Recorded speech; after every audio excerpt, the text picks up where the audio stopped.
Overlord like his please don't call it stream.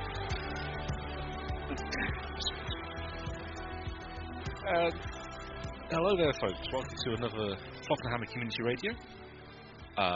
We'll be watching this year's Warhammer Day 2024 preview stream once it goes live in about 5 minutes' time. I am joined today by two of the Fluff and Hammer's regular crew, and that is Mr. Darren and young Master White. I represent all of the people that have just played Space Marine 2, have never heard about Warhammer 40k, are completely clueless, and are watching this having no idea what's going on, what's being said, or what everything means. I am the person that completely encompasses that sort of ignorance. Hello. That's the spirit. What's a Warhammer? See, that's one that sometimes hurts when I wonder sometimes if I know far too much about weird stuff, because I hear people mention things that should not. They are kind of niche, and to me they're just like, I just know what they are. Yeah. And yeah, I wonder, is there something wrong with me? I'm in a bunch of Facebook groups that are for, like, people to identify things that other people don't know, called, like, what is this thing or whatever, or can you explain this? And it's the amount of times I see weird references to stuff that people, like, the vast majority of the people in the group don't get, and I'm just like, oh yeah, that's just this. Yeah.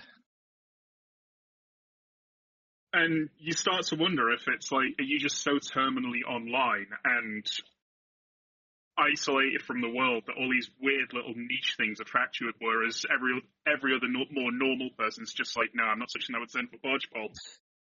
Well, for me, it's kind of, I watch a lot of streams and feeds and get stuff comes up where it's just like, oh, okay, I know what that is. And the streamer has no clue.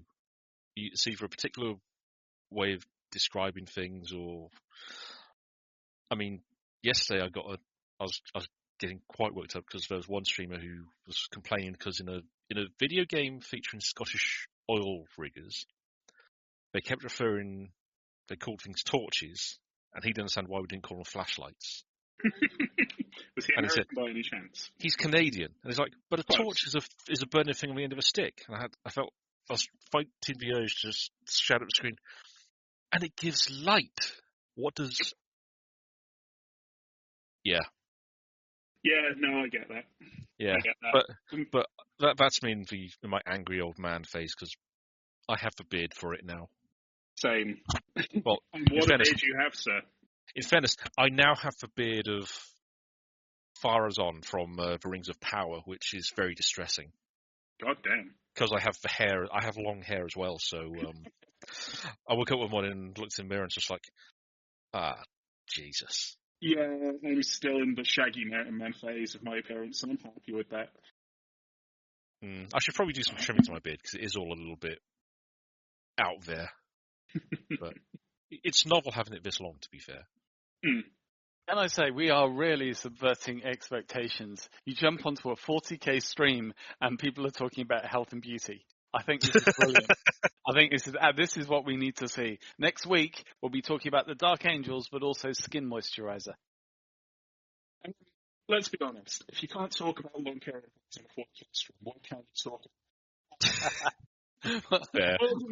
More than that. Some of you can. It also means that periodically, as a curse, we can shout things like by Dufford's beard. True. Which, who doesn't love a bit of that every now and again? Yeah. Speaking of, have any of you guys seen The Rings of Power Season 2 yet? Because I have to say, I know that Season 1 got some flack, but Season 2 has been an exceptional step up. I am weirdly mostly avoiding TV. That's fair. I mean, I don't watch a lot of TV myself, to be honest. Not for any specific reason. I'm just not really watching TV. Most of my time is either anime, TV shows that I know, or trying to build this god's-forsaken website. I was going to say, you probably have more important things to work on at the moment, to be fair. So. Well, yeah, I mean, I've paid, or I will be paying, $6,000 to have the privilege of learning how to build a website, so, Yeah. You want to get most of it. I don't think I'm getting the most of it. I'm not After quite this, why. after in case sorry, students listen, but Darren, after this stream, let's have a little chat about that. I want to find out more about that, but it's just because of some people I know, and I'm sure you have everything covered here. But okay. I wouldn't be me if I didn't see if I can help. Yeah, sure, absolutely. I mean, I work in IT, so this is kind of my ballpark anyway. Exactly. Yeah. Oh, Sorry, I just threw the conversation off there by being kind. Everyone's like, "What's he going on about?" Oh, here we are. Oh, fantastic!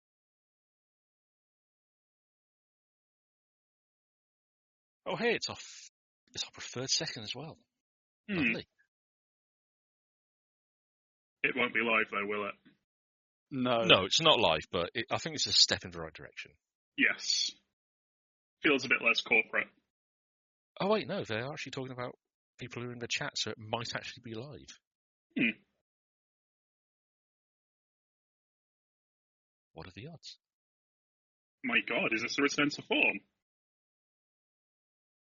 You never know. I like that they're showing a full-sized helmet in front of us when they've advertised the very expensive McFarlane micro helmets. I mean, They're not I've seen... McFarlane. They Yeah. are... sorry.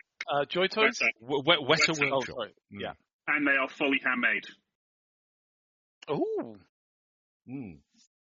God, I love those plushies, though. Yeah, they are adorable. Oh, here we go. Ooh, Oh, hello. Skaven. Underworlds. Lovely. Everybody was claiming this was dead for so long. New edition? Okay. See, I do love seeing what they do for the warbands for this. Hmm. And this is cool. It's an update of the hunters, which is nice. AOS is a setting that I know very little about, so I can't really comment. Gruff's going to be beside himself over these Skaven. Oh god, yeah, he's already throwing his wallet at the screen. I can hear it. Yeah, he's just that meme of a pile of notes being flicked nonchalantly. Yep. Right. For those who don't know what this is, okay, so what is Underworlds, this? And is this? Would you say that this is a full game that you can play by getting this box, or is this part of a bigger set? this is a full game. So Warhammer Underworlds is basically GW's main sort of designed out of the box match play game.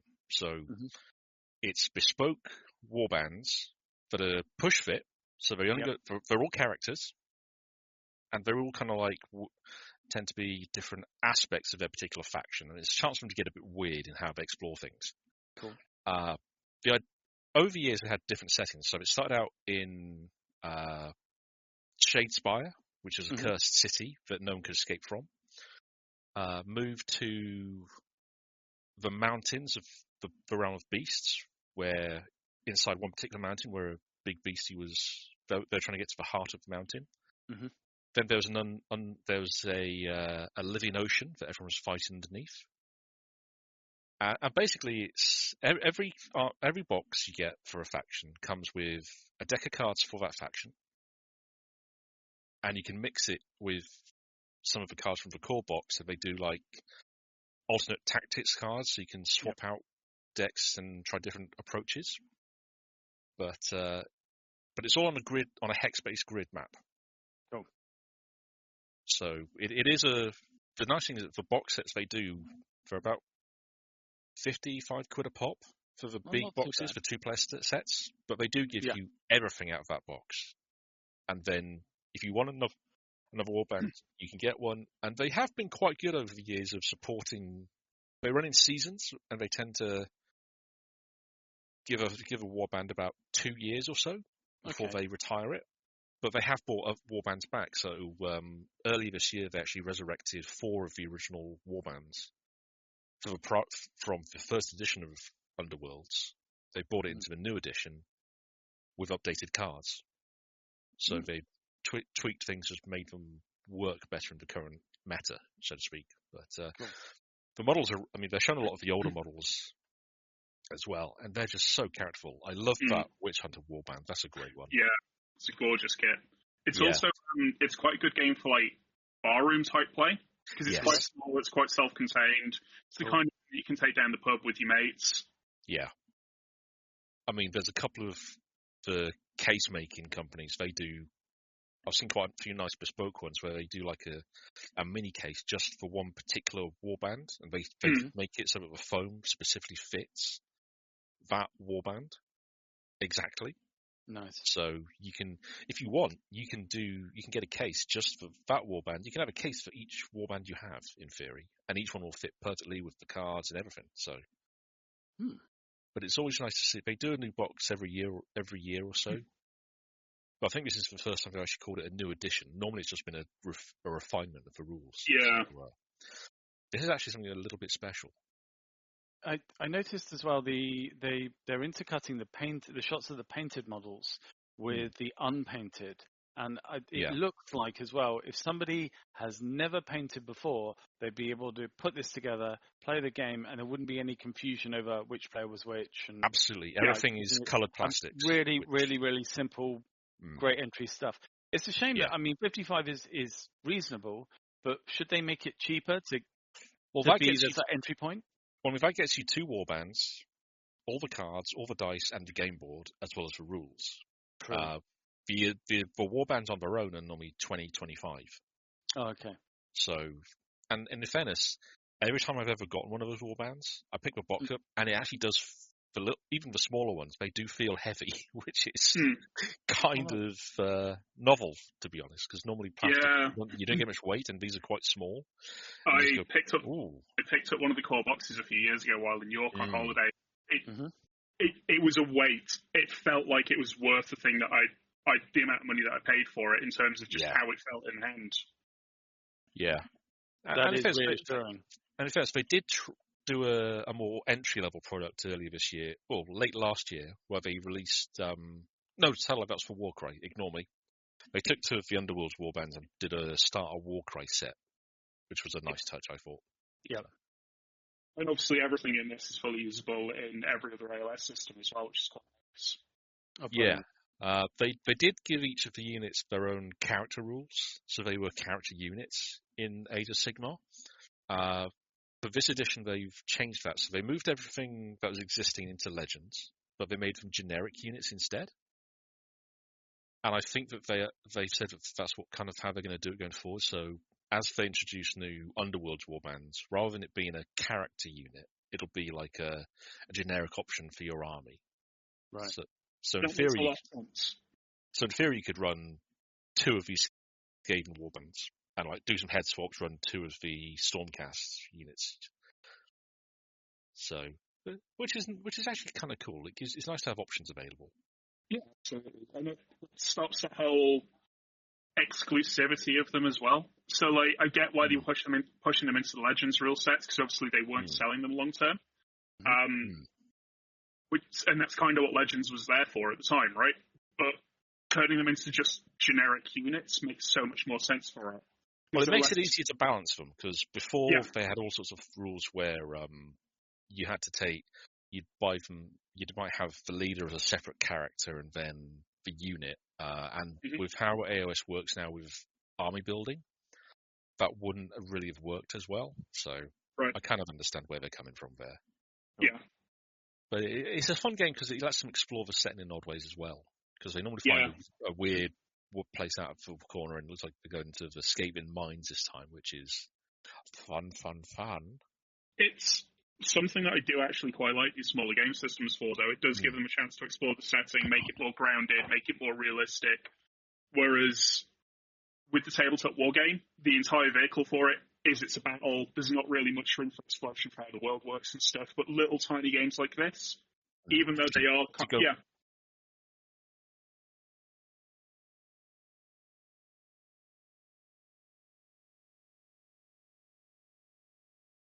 It definitely go quiet. Oh, hello. Hello. We did lose you for a bit, but stay with us. It's good. Oh. It's always the way with my stuff at the moment, unfortunately. Underworlds has kind of used it as a place to go both ways, because they've done some stuff that is real out there and explored the deep, weird recesses of the armies. I mean, this is where you had a pirate ogre and his band of minions who were all animals, basically. And it's given us some of the best animal companions that GW have ever made, which are just hilariously pumped full of character. But they've also done some stuff that just is so defining for particular armies as well. They've gone right in on kind of like what the iconic aspect is in places, which it's an interesting dichotomy to have. So, but I dig it.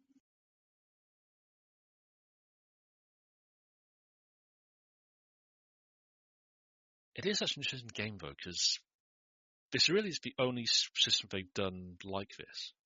I'm still surprised they haven't done like a 40k version of this, but then 40k has Necromunda and Kill Team filling that gap, so I kind of get it. You mentioned that some people would thought that this was a dead game, that this wasn't going to be featured anymore. Is it because it didn't sell well, or not so much that? It was more because there hadn't been much in the way of releases for a while. Okay. And it had gone a bit quiet. Some people have been a bit worried because there were a couple of previous starter warbands. Now, normally they've made the starter warbands available in some form once that version's been discontinued, either in a smaller box set or as individual releases themselves without any cards or anything, just so you can get the models. Mm-hmm. And there have been a couple of those where they've not had anything. They've not been released at any point since. So people were thinking, is that a sign the game's dead? And, well, this is kind of a good sign, to be fair. Cool. Ooh, more AOS, lovely.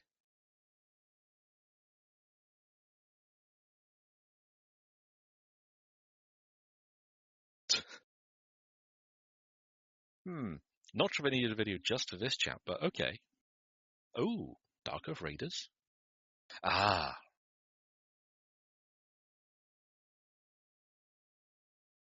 Oh, nice. They're bringing... I have quite a few of those models already, so I should probably do a Dark Oath army at some point.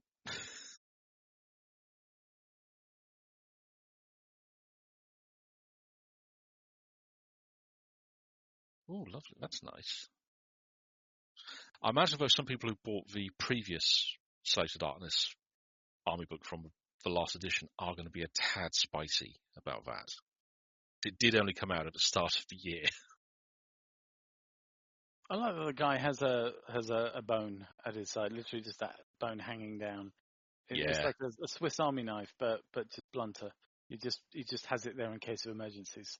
But yeah, it's an old standby in the sculpting for the Chaos Warriors. I do love the way that the book is sculpted and the fire coming off the book. It's really effective. Yeah, that's one of those sculpting details that was before this. You'd only really have seen it in a resin mini, and now we're getting it in plastics, in a lot of plastics. So it's a nice mini though.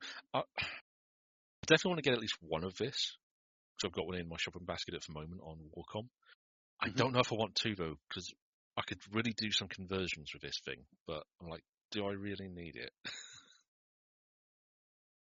So what's this army? Where does this fit in the lore? All right, so basically this is the Chaos Warrior army, effectively. Okay. With a big part of the warband, the tribe, effectively. But before you get to these are grunts of the light infantry, so to speak. Skirmish have in the back of their decades the Chaos Marauders. Okay. And Marauder Horsemen. They last year, early this year, they did this big redesign that followed on from the Dark Oath Warrior kits that you see here. In some, they expanded on it to make full army for them.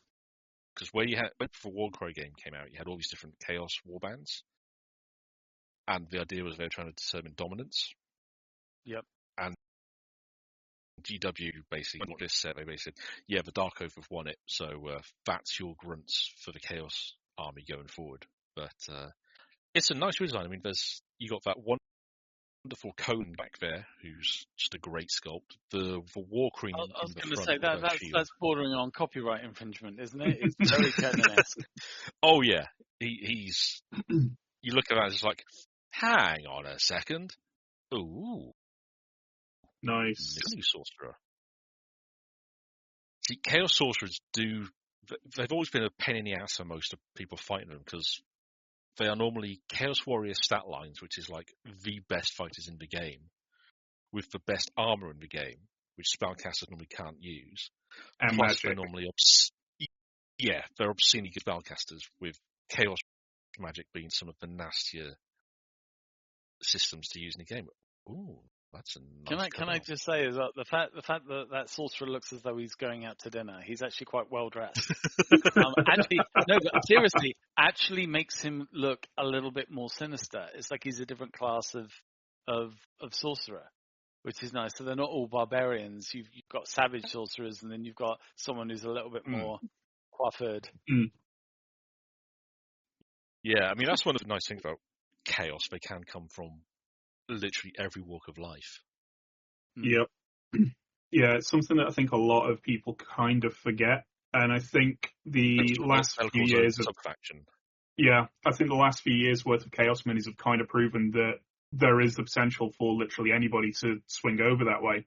Like, look at some of the Slaneshi stuff where you've got like the really fat, corpulent bloke in the giant palanquin thing, where it's clearly he's like fallen nobility, or you've got what's his name? The others, the semi-naked, fully armored bloke whose name escapes me. Oh, Sigvald. Sigvald, yes. Oh. Yeah, he's clearly. I mean, Sigvald came from the old world. I know. Where he had which is hilarious. He keeps on trucking. But yeah, I mean, in the past you've had demon champions used to be elves. I mean, that's what Marathi was effectively. She was a chaos elf, follower of Slanesh.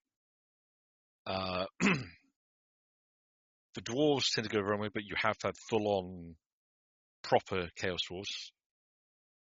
And which Adam's still angry about. Yeah. He should sport the Iron Golems and just use that one Chaos Dwarf miniature multiple times. I don't see what his problem is. They're coming back. They're coming back. He knows they're coming back. We all know they're coming back. Yeah, he just needs to knuckle down, do his own army, and then GW will release it once he's finished his. That's the way exactly. I said this to him 2 days ago. I said, please finish your Chaos Dwarf so that then GW will know to start. Because they won't release it unless he's done some work. Yeah. Yeah. They're just waiting for his kids to leak back to them that he started like working on his next project, and then they'll release them. That's how it works. Belcour, such a bastard. It was such a gorgeous mini, though. Oh, absolutely. Yeah. The real irony is that I spent years holding off on buying any version of Belcour. I was always looking for, and because when I got around to the point where I could afford to pick up the metal one, they switched it to Finecast. Mm-hmm. And then you couldn't find him. I finally picked up the metal version. Guess what they revealed the day after I paid for the eBay bid? Always the way. It's like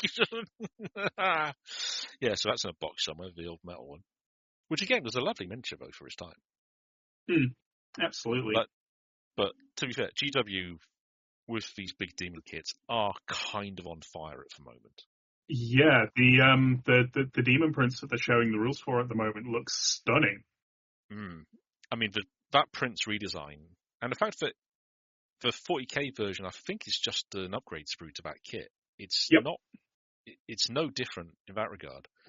Yeah, but it is a lovely bit of redesign that lets you play with a lot of the classic archetypes of the demon princes.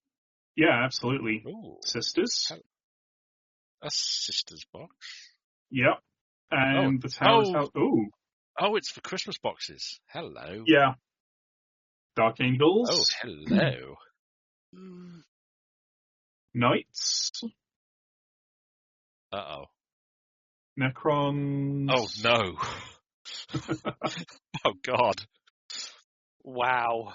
4. Ouch. I already own most of the Dark Angels one, but I can see me buying that box. Yeah.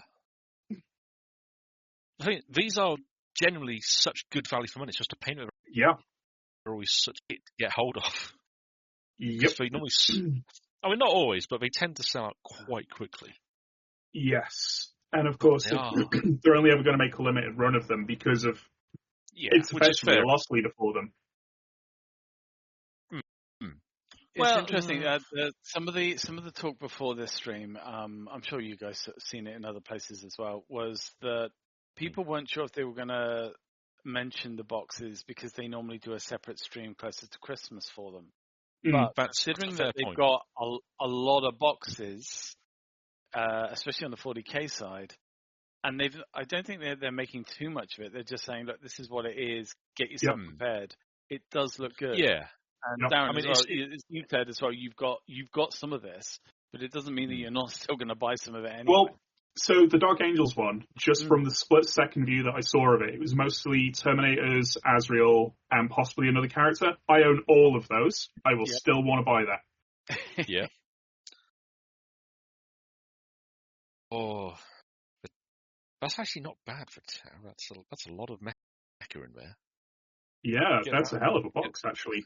Get that and Farsight, and you've got 7 almost. Yeah. That's actually pretty good. But what were we saying about them being really good value? Yeah, I mean, the big one in the bag, that's like 70 or 80 quid a pop on its own. Yep. Gold Star is about 40. Oh, God, the Void Dragon. This box is probably worth it just to get the Void Dragon, to be honest. While I'm selling a load of Necrons, like all the ones that I own at the moment, seeing this makes me regret that choice. I still have all the Imperium Necrons to do something with at some point. Yeah, that was my plan, but I would much rather just have money for Warhammer World in 2 weeks. Nice. Fair. But that Void Dragon is such a stunning miniature, and that new Lord as well. Good luck transporting him, though. I was going to say, he does look a tad delicate. Yeah. That's nice. 2 tanks, 2 walkers. That is actually quite a decent box set. Yeah. I mean, you got for both flavours of frothing loony, 2 rhinos transformed, so they're like to get 2 priesty types to lead them, and a couple of mad walking torch machines. So, am I right here that technically because just of the way it's broken down, there's only 3 proper sisters in the box set, but obviously it's just all the other elements of their army. Well, I think you got that's tank brilliant. crews, and you got the sister leading for Pentia, and then the others are sisters are ones who all those knights they failed in some way, and then people being tortured, and a priest. So, this night.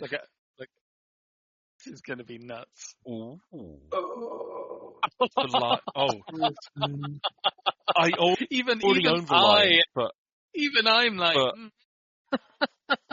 And Terminators, I can't remember the name of them, the guys in the robes. And the Terminator Chaplain. The only thing that I do not have in this is the Terminator Chaplain, because I have 2 of the older ones, and the Companions, and I still want one of these. Like, my Lion, I'm not happy with how he's painted. I want to do a repaint.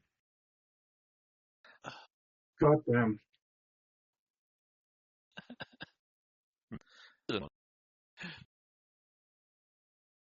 It's basically if you've got the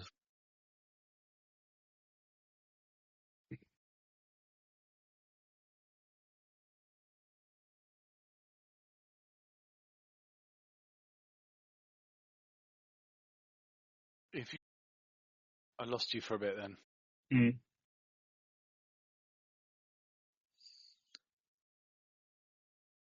Still early.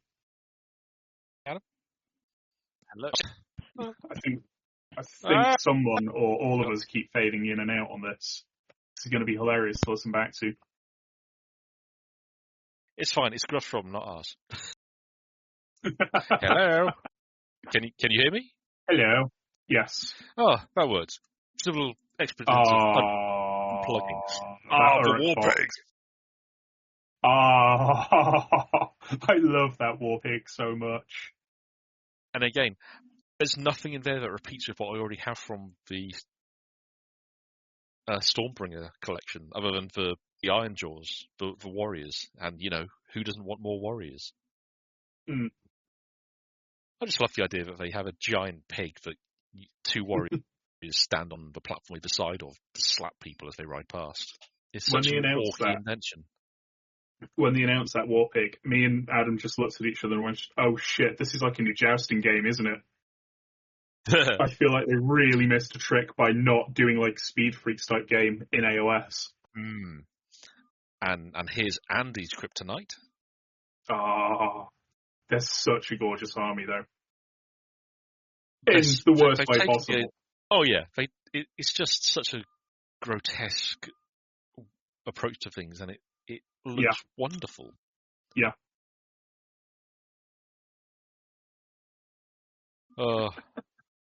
And it just emphasises all the madness of Flesh Eaters as well. Ooh. Oh, that's still they want put that the. It's a nice model, just a painting project. Mm-hmm. It fit well in my. I do love how they've been basing more and more models on existing artwork or classic bits of artwork from back or in older the day. minis, where they just recreated them with modern tools. Like I was about to say, he'd be perfect for my the Old World Chaos Army, because even though he's very Age of Sigmarified, he'd still work. Yeah. Oh yeah. Yeah, he'd be spot on. Have they announced prices for these box sets, and what are they normally been in previous years? Normally they've been about 120 to 150 depending on the contents. I reckon 150. That match with how things have been going up recently. I think last year they were about 130 odd. Ooh, licensed content. Hang on, that's a big oh no. Cosplay stuff. It's worse. It's LARPing stuff. Same thing. This is gonna.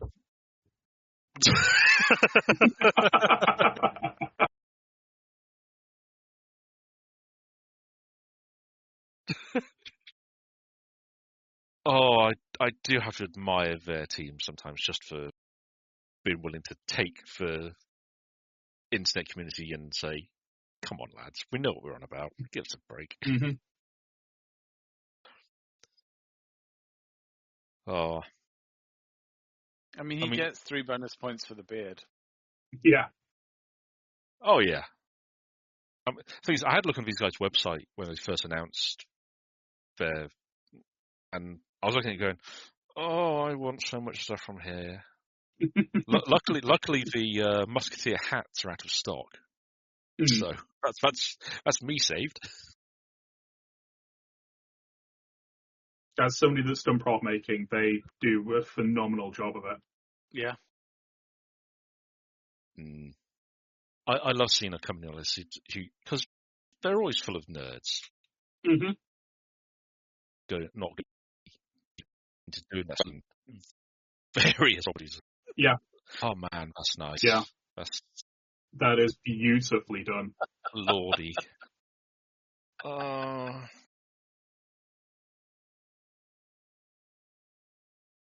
Yeah, that's a gorgeous piece of work.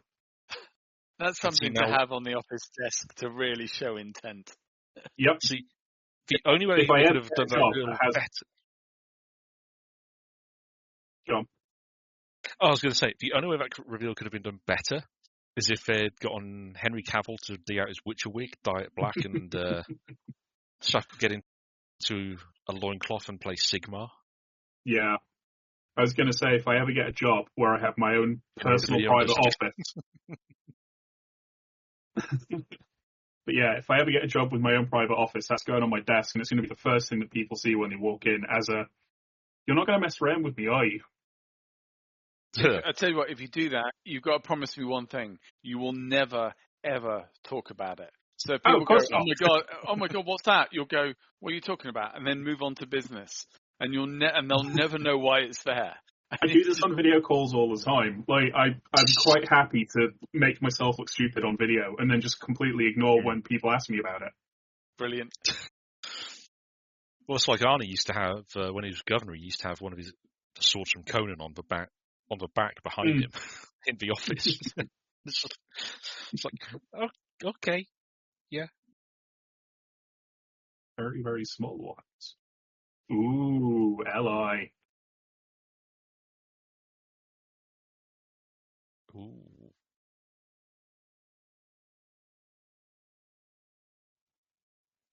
Because they're just nice. Yeah.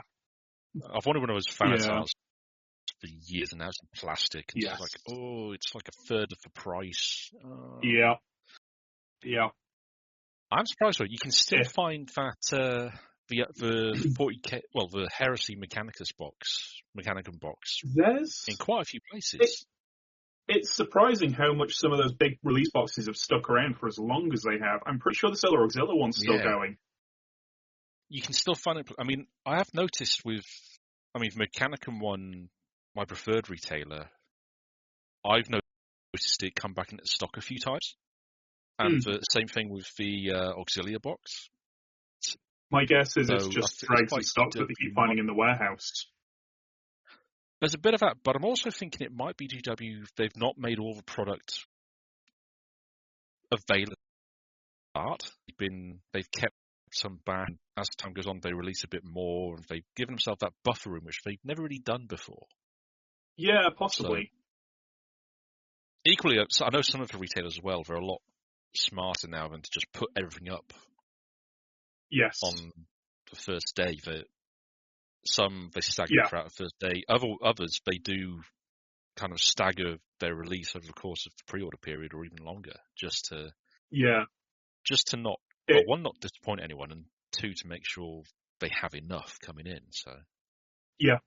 I mean, let's be honest. Nobody likes to find out that the thing they want to buy isn't available anymore. So it makes perfect sense. Yeah, I'm still amazed that we have Mechanicum in plastic, and it's and it just means that all the stuff in plastic will come to full size plastic at some point, which makes me happy. Oh.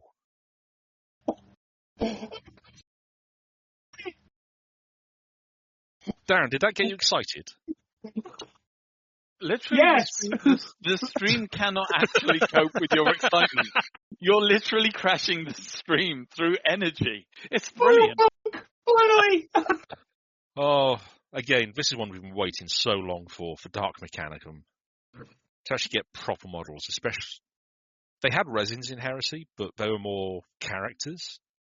And to actually see something properly. Please tell me these are coming to 30k and not like mini 30k, but actual full-size 30k, because oh my god, I'm going to be fucking bankrupt. I don't need to pay bills. Well, that's little.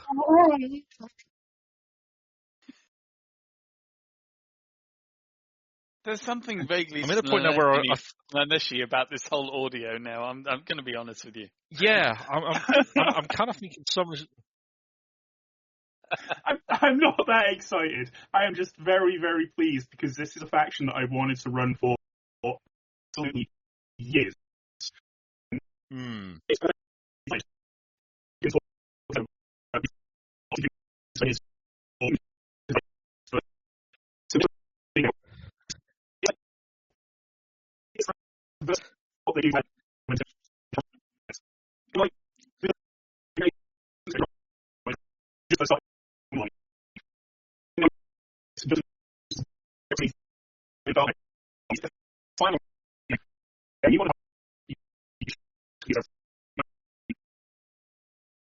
Oh.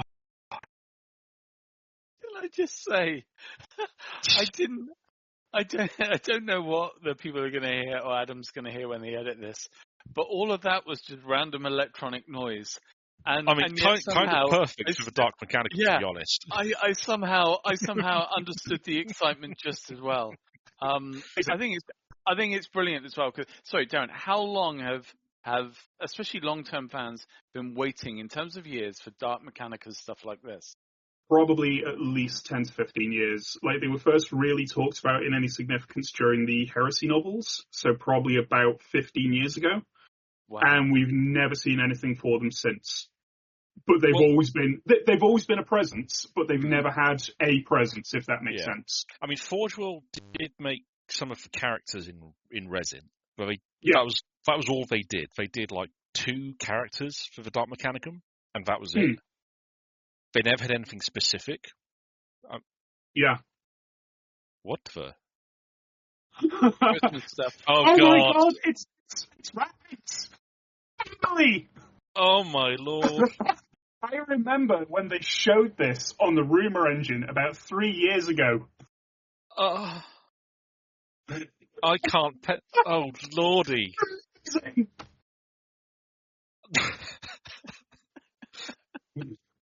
Oh, that's just unfair to people. You can't expect people to paint food like that. This is phenomenal. Oh my Lord!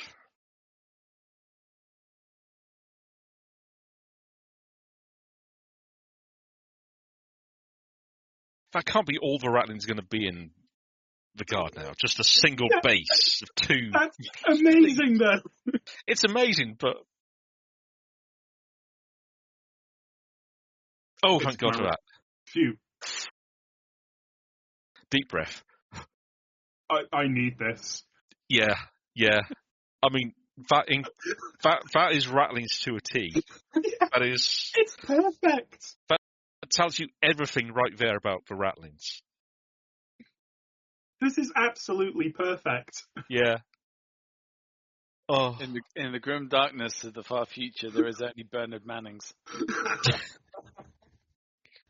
I mean, Rattlings.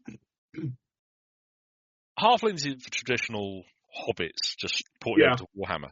Rattlings are evil little bastards, because they are thieving swines.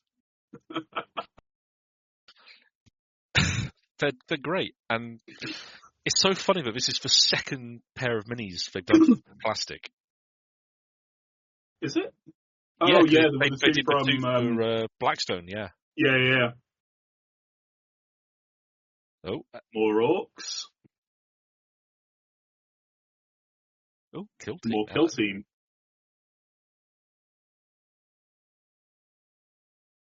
Oh, they're nice. Oh, that's Tank Busters. Yeah. Oh no. Oh wow. They are amazing. They're just like little Diddy Guardsmen. They're so cute.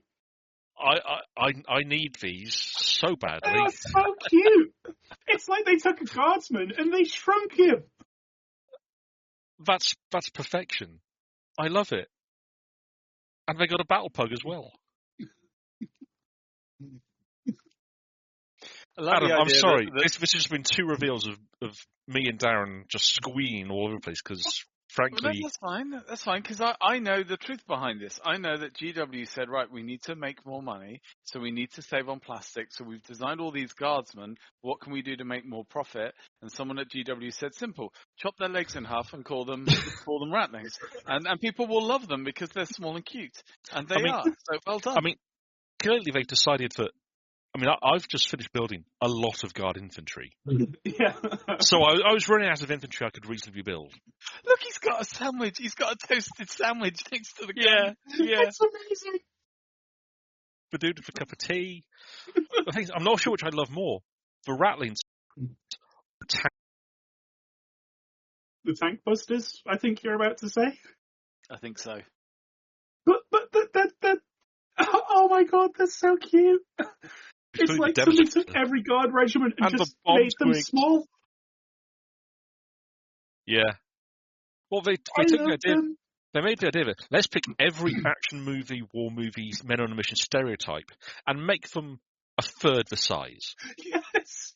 And they are. You can see everything in there. You've got the tech guy, the cocky outdoorsman, the marksman, the gruff officer, the hard case, the dude who's seen it all and been blown to bits and back. Oh, but those tank busters, though. Oh. They've been long overdue to get a plastic kit, and man. Sorry, did he just refer to these as the Wreckers, or is that just his turn of phrase? That's probably just what... called Wreckers.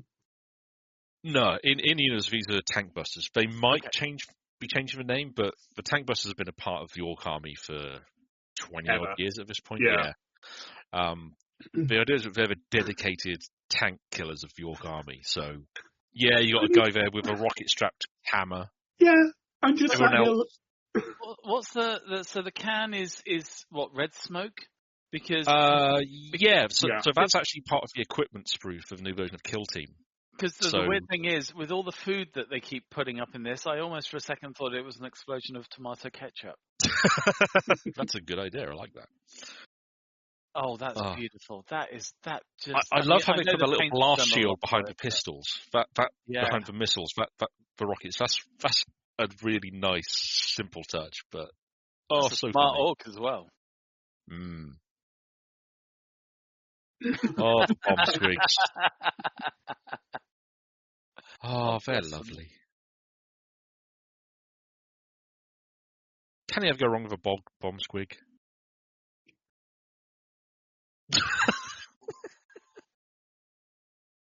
Oh.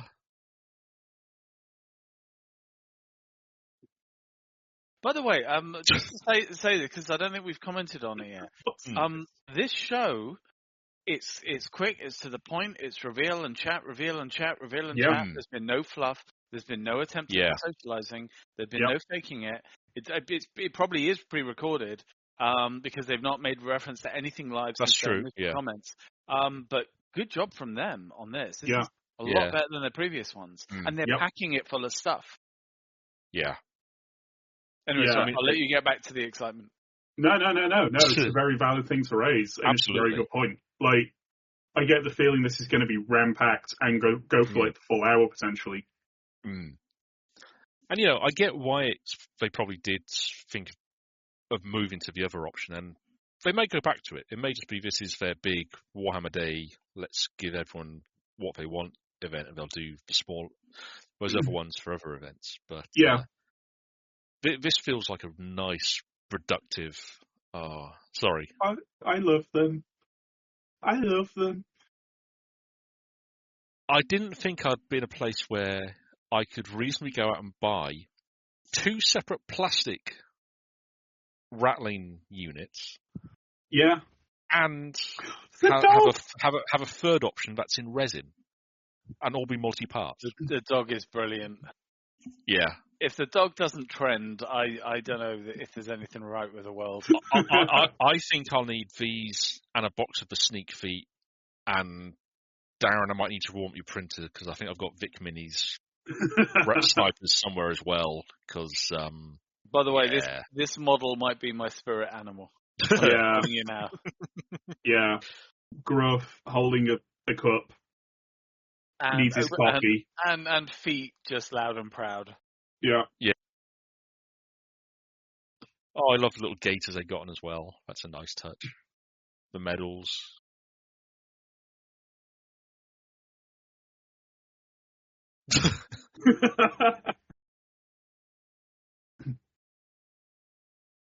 Oh, and it's a hotshot sniper rifle as well. That's very cool. Cool. Are these completely new models? Are these Yep. And it has this faction been represented well before? Or is this these are part of the Imperial Guard. Yeah, they've been around for a while. I wouldn't say they've been well represented, but they've had minis for decades. Yeah, they've been around since Rogue Trader. I'm sorry, I really want a cheese and ham sandwich right now. The advertising is working on you, I see. Yes, Big cheese and ham. By the way, to anyone who was aware of what I was saying earlier, I said Bernard Manning instead of Bernard Matthews. Yeah. But the humor's not lost. Oh, the star of the show, ladies and gentlemen. That dog is gorgeous. Battle pug, battle pug, battle pug. If I don't see people modelling him with like saliva and all the usual stuff that you can associate with pugs drooling down his face, I am not going to be pleased.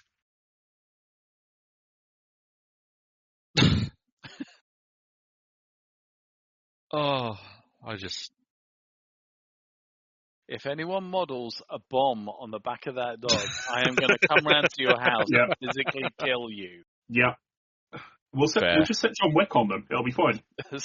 It is John Wick's dog.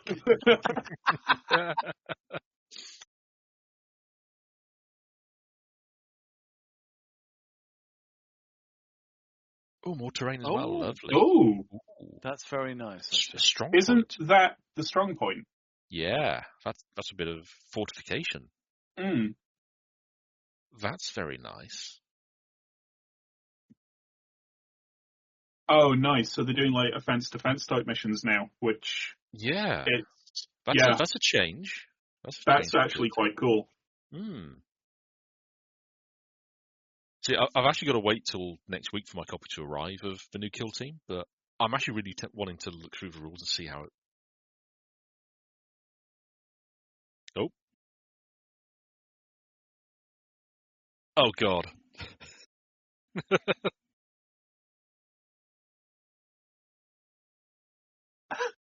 Oh, my. Oh. That's so cool. That's hilarious. I love the fact that they're going back to doing goofy shit again. I have missed Games Workshop being a bunch of goofballs. Yeah. Ooh, Space Marines. Oh. It's Sons of Dawn. And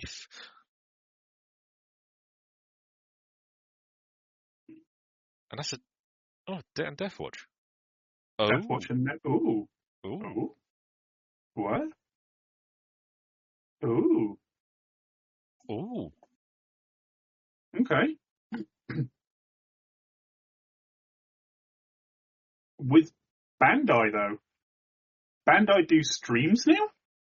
Well, they've done some streams in the past. Hmm.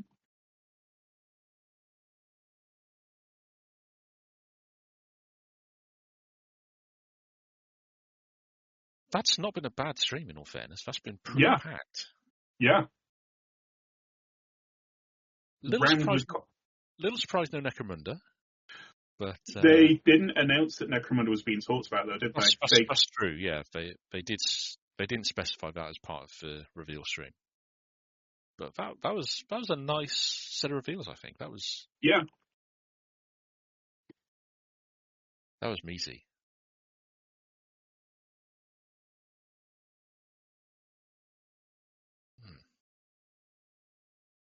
We will have to get these pictures up on the absolutely Discord because next preview. Ooh.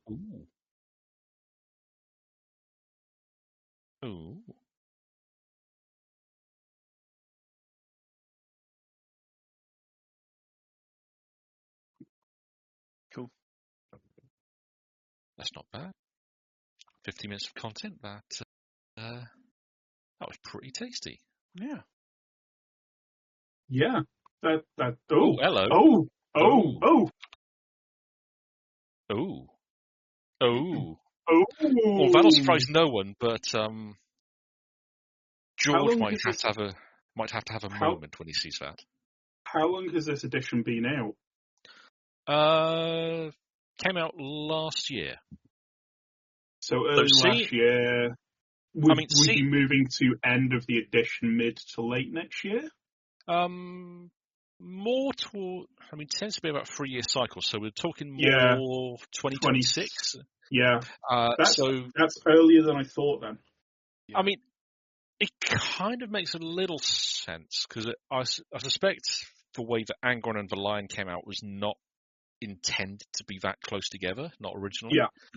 So if they were to space things out, give Fulgrim and his lads their time in the sun, and then we get the big end of edition reveal with what I am adamant is going to be Space Wolves and Leman Russ, because I cannot Yeah. see, given how big a range that is to redesign, because the Wolves are the only chapter that has such varied models from the ground up. Everything is different in other chapters. Yeah. So, yeah. I don't know how I feel about Russ coming back, but well, I've got theories about Russ, because I've been re-listening to the Heresy audiobooks, and I've worked through Unremembered Empire series, Wolfsbane, and I'm on Buried Dagger right now. And one thing that struck me, and I've had this kind of thought for a while, but it was only really solidified more recently, is Russ. Okay, look at me here.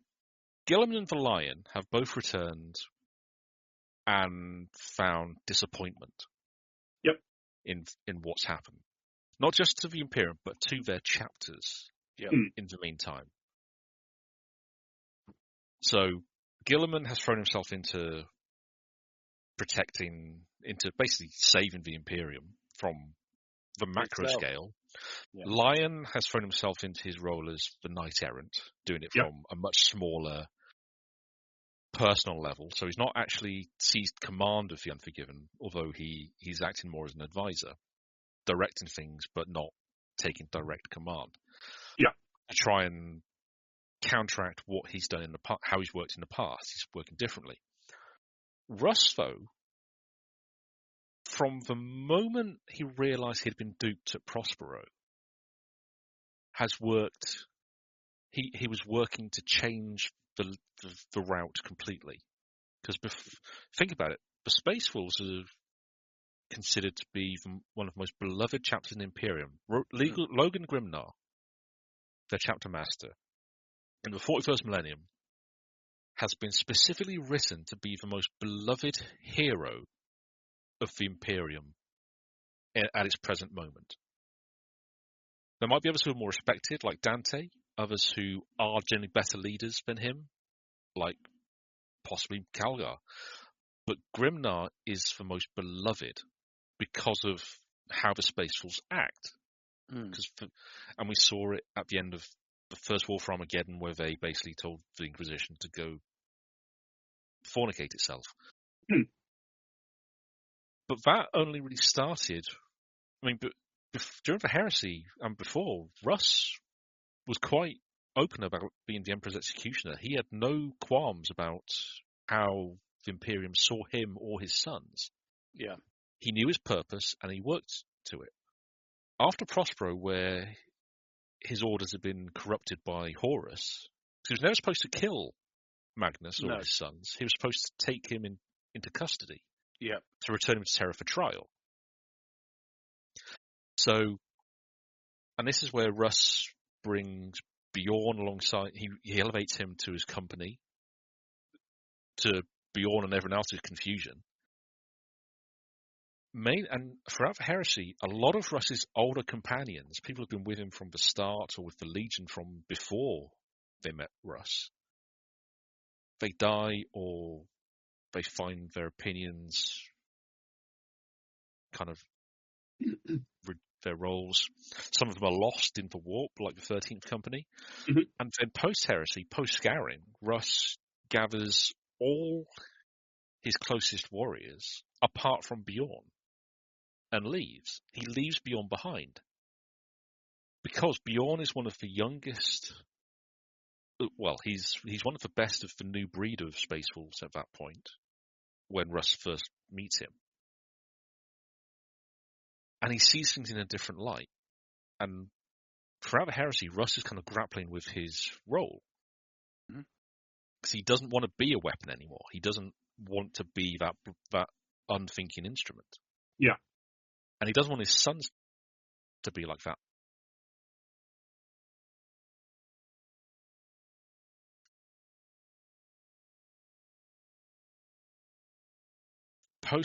They become this band of crusading warriors who do their great hunts and might not find Russ, but they normally do other stuff of spectacular import just by chance. Okay. And So my thing is that Russ, I don't see him coming back as the full werewolf. I don't want that, because for one thing, I don't think it tracks with Russ himself. That doesn't make sense to me. I see Russ coming back more in the obvious Odin aspect, so bearded, eye patch most likely, and he has the spear, for God's sake. Yeah. But he's interesting because we know for a fact that Russ's armor and his spear, the Space Wolves know exactly where they are. The spear has its own temple, where it's rested since the end of the heresy, barring a few occasions where it's had to be recovered. And his armor, the Space Wolves recovered in one of their great hunts, and it sits in the Fang. So, I mean, I fully expect to see Russ return, just suddenly show up one day in the Fang, having picked up his spear en route and just be in the armory. And suddenly all the Space Wolves lords turn up and ask, "Who the frag are you?" And he goes, "Who do you think I am, you donuts?" But he's the one who I think would be most happy with how his chapter has evolved. Possibly not how the Imperium's turned out, but with what his sons have done in the meantime. Because they've become what he wanted them to be. They've stayed Space Wolves, but they've become better than they were. They're not as blunt. They can still have moments of peak-headedness, because, well, Vikings. Space Wolves. Yeah. But they're much more likely to... I mean, they're not jovial, but they're one of the more congenital, convenial chapters, in that they enjoy a chat with anyone from any strata of the Imperium. They respect guardsmen greatly. They will fight next to anyone, barring the Grey Knights in any position and Lighthood. So I do think well, for one thing, it also has to be Russ, because that's the only named chapter who's the big named chapters whose prime arc, well, is still alive. Because Sanguinus would be the obvious choice if he wasn't very, very dead. Yeah. And his death can't really be backtracked because it's so kind of crucial to not just his story, but also his sons and the setting as a whole. You can't bring back the Khan or Korax or Dawn or Vulcan because, well, for one thing, their chapters really, to most people, they're not big enough. They don't have enough flavour, not yet anyway. As much as I'd love to see all four of them come back, in all fairness. But I think because Russ is the one who kind of has all the pieces in place already for them to bring him back. That's why I think it's going to be Russ. It's going to be the end of the edition after Thorgrim's had a solid, I'd say probably looking at New Year, I'd guess, for Thorgrim. First half of the year, no later. So give that time to marinate. And then you drop the Space Wolves. And also, it gives time as well for them to like build. I mean, it's weird because with the Emperor's Children, you're not with Ultramarines and Space Marines in general and the Space Marine game. The general public and all the new players will go, "Oh, that's a Space Marine in blue. That's fine." And the bad guys, well, they're in the film, so the Emperor's Children are getting some love anyway. Well, so, it's Thousand Suns in the game. Oh, sorry, Thousand Suns. So, oh god, yeah. So in terms of Emperor's Children, then you're going to be advertising it to existing fans who already want that faction. But when it comes to the Space Wolves, hopefully it's an opportunity for GW to like get a lot of advertising out there and to get newcomers on board with the idea of, oh, by the way, there's Space Marines, well, there's also a Viking version of those. And although that's a bit cheesy to say it, I wouldn't be surprised if they did that. I wouldn't be surprised if like some extra Space Wolf style adaptation or characters appear in a Space Marine 2 add-on or I mean, DLC or something. I would Start be all for that advertising through the game. because I've been all in on Space Wolves for 32 years now. I love them. They are probably my favourite faction that I keep coming back to time and time again, just because they are kind of daft. Yeah. But they've also been, because they were the first Space Marines to get a codex back in the day. And they were the first kind of modern, they had the first modern description of how a Space Marine was built, how their chapter operated, how they made new Space Wolves, and with very specific processes. But they've kind of been the benchmarks since they had their big redesign at the end of Rogue Trader for how extreme a loyalist Space Marine could get in Divergence. And every other chapter, because they didn't release the Ultramarine code, but the Ultramarines before the Space Wolf, they didn't even release them straight after. We got the Angels of Death as the next book. Yep. The Space Marine Codex came after. And that gave you the Ultramarines, Fluff, Gilliman, and gave you the template for the Codex compliant chapter. So they did the most extreme first and then worked back with, well, these guys are slightly deviant from the Codex. And then you have these guys who do not deviate unless stuff's real bad. And it's kind of an interesting way they've done them. But the Wolves, I think one of the things that's let them down a bit is that they have become slightly a joke to a lot of people because they've emphasized so much wolfiness of them, which is also a tad unfair because it's not as bad as folks think. And I say, admittedly, I've never bought Thunderwolf or Wolfen to use in any of my Space Wolf armies, mainly because they don't gel with my vibe, even though, depending on the additions, Wolfen aren't competitive at the moment, but they've been very competitive in the past. Yeah. Thunderwolf Cav have pretty much been a must-take for Space Wolf players since their creation. But I've never gone that route because I prefer going for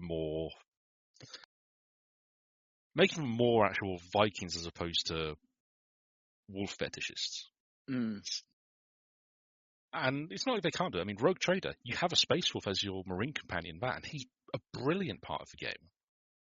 That really digs into what a Space Wolf is in a way I've not seen in ages. One of the Bolter and Chainsword animation shorts was Spools. And I'd love to see more. I'd love to see some DLC for Space Marine 2 that really... I imagine a plug-in mission that lets you play the Wolf would be difficult, if not impossible, but I'd love to... I struggle to imagine them not doing a big faction pack for them around when a Space Wolf Codex is due to drop. So. Yeah, I mean, I can see them getting something, like, even if it's a entirely separate mission in the operations mode, right? But even without a mission, they could just do a skin set like they're doing for all the other chapters that we've been promised so far. Yeah, absolutely. But it's been interesting to hear how the game maker, the devs, have been quite restricted on what they're allowed to do by GW, like in terms of factions, in terms of even the types of Marines and the weapons that they're allowed to use and what they're not. And when I first heard it, I was like, oh, that's very controlling of GW. But then I thought, well, actually, that's really good, because if they do want to roll out something, they could then go, okay, guys, okay, Saber, you can now do this, this, and this, because in a month's time, we're going to have this. So, I think as well, let's face it, GW, I think, have been quite... I mean, you never hear them react to anything with shock. That's anything. true. You know, I'm sorry, the female custodies, nothing from them. Other issues, nothing from them. Any drama that's happened in the community, GW says nothing. And even with the Cavill stuff as well, it's been a quick update on the main, their sales reports and their main end of year updates. That's it. And I think the Space Marine 2 game, I think, has privately really thrown them because just how big this has gotten and how much in the public space. But they're going to sit back and they're just going to make sure that the game doesn't die, that they don't strangle Saber, and it can keep going. And then hopefully you'll start to see little stuff coming out from Saber, which I'm sure GW have had a say in and helped, but they're not going to boast about it. It's just going to be organic. If they get that right, if they can manage the game like they most of the time manage the board game, then you're looking at a really quite successful little offshoot. I mean, they don't really need to do much by way of managing of the game, to be fair, because it's all Saber. And this is one of the, like, people bitch at them, people bitch about it, but it's one of the advantages for how they do licensing, where it's just, you want it? Cool. Prove to us it can do something, and you can take it. Yeah. And the oversight that they have will vary from publisher to publisher. Like, I feel like they're quite heavily involved and will push back where they think something isn't right, which is absolutely the right thing to do. Because, like, I remember seeing an article where the boots on one of the Marines were wrong for Space Marine 2. And everyone was like, they pushed back on it. It's like, well, yeah, it's their creation. Of course they push back on it. They want it to be right. Because if you then go into a shop and it's wrong, their staff are going to get asked all kinds of questions. Although, it is quite funny that when it comes to some of because there's some thousands of tanks you see in the game, and apparently the tanks are modelled on a Predator that's using a third-party upgrade kit. Yeah. Which is unfortunate, but still funny. I need to look into that to actually confirm it 100%. Because, like, I've seen the images, I've seen the screenshots, and I can see where people are coming from with it, but I'd love to, like, dive through some of my older stuff to see if that's based on existing artwork that was already around, and it was actually Cromlech that took the inspiration from them. Not to be like GW White Knight Defender type, but there's two sides to every story. Yeah, I mean, I would not be surprised to find out that was potentially the case. By the way, the that whole as well ankle armor thing. Yeah. Really, this is something that I really appreciate as well about the way that the companies are clearly working together. They realised that was an issue, and it was dealt with, over the course of development, and none of us knew. None of us. Of course, we wouldn't know. Why would we know? That is something that's kept quiet behind doors. But they both agreed, and they went, hey, this would be a great way to sell how on point GW are, and it's also a good way to sell how open Saber are to checking stuff and fixing it when it's wrong. How about we use this as the example that we put out to the masses? And it's great. Absolutely. I love stuff like this, and it shows that I do think at the moment that GW are like phoning up Saber, going, okay, we want to be a bit more friendly. We're not going to take over, but we will give you some guidance on this, and we'll give you some extra stuff to play with. And Saber are like, oh, thank you very much. And then they go back to counting the money in their big money room, like the Scrooge McDuck. Counting? More like just rubbing themselves in it while sighing happily. It's just you go on stream and on Twitch, and it's like the amount of people everywhere. Playing the game. But not only that, it's like as well I think did I say to you, I said to Adam the other day, it was like I looked at it, came up with because you're interested in a game, it just brings up like 6 streamers. And they're all playing the game. And I looked at them all, and they were all about between 18 and 20, and they were all young ladies, and they're all going nuts for it. And I'm like, what is this world we're living in? What a wonderful place to be. Yeah. But as you say, it's everywhere. Like, Facebook Shorts, without fail, at least has one video in it, which is Space Marine 2 gameplay. Yep. And it's always just like, oh my god, they've got little dead babies flying around. Where people that have never interacted with the setting before see the weird shit that's in it, and it's just like, this isn't normal. Like, hi, welcome to 40k. Yeah. I'll admit, well, for a start, I mean, you've got a couple of things here as well. You've got the fact that Bricky has segued so well into the Japanese VTuber world, Yeah, has done the such a good Shoujo job of. girls. Yeah, and they love him, and Hmm. he's really helped. I think GW are even aware of this. He's helped advertise the game to a whole new audience. But Yeah. but I love as well that the frustrating thing for me is that there's part of me that goes, "Hey GW, is there any chance you could just stick a background character, even at the end? You know, like in the end of Space Marine 1, we get the Inquisition turn up. And the Inquisition are not playable in the game. Of course they're not. They're at the end scene. You just walk past them. And if you know what they are, you go, yay! And if you don't, okay, fine. Could you not just have a single sister battle on that transport at the end? Now, admittedly, the moment you do that, you then unfortunately set the expectation of, oh, we want this in the game, we want a playable faction, and they can't do that. But it would be so nice for all these people to go, what the hell is that? And you go, yeah, you know all the talk about female Space Marines? Yeah, GW did one better than that. You don't want a female, you've got a sister battle. Yeah, See, go for this. I take the argument that a lot of people in favor of female Space Marines take when sisters are raised, which are, yes, sisters are cool, but they're not Space Marines. No, they're not they're super soldiers. They're just They're women. their own And thing. they're badass. They're fucking awesome. But they are still not Space Marines, which is where the argument for sisters existing kind of falls down a little bit. Yeah. And it's a fair argument. I understand why people use that argument. I get it. It's a completely female faction in its own right.